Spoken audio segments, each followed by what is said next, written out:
नमस्कार मित्रांनो. आज नारळी पौर्णिमा.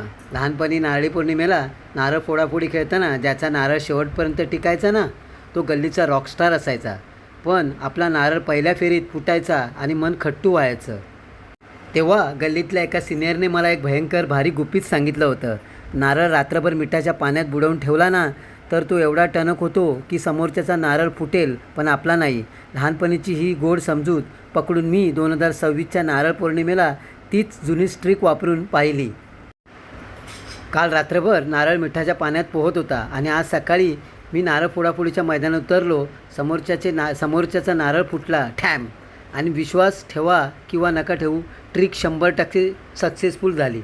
आमचा नारळ शेवटपर्यंत फुटलाच नाही. असो, मिठाच्या पाण्याने नारळ टणक होतो की नाही माहीत नाही, पण लहानपणीच्या या आठवणी मात्र नक्कीच ताज्या होतात. तुम्हाला कसा वाटला व्हिडिओ कमेंट करून नक्की सांगा आणि माझ्या व्हिडिओला लाईक, शेअर आणि फॉलो करा. धन्यवाद. तुम्हा सर्वांना नारळी पौर्णिमेच्या खूप खूप हार्दिक शुभेच्छा.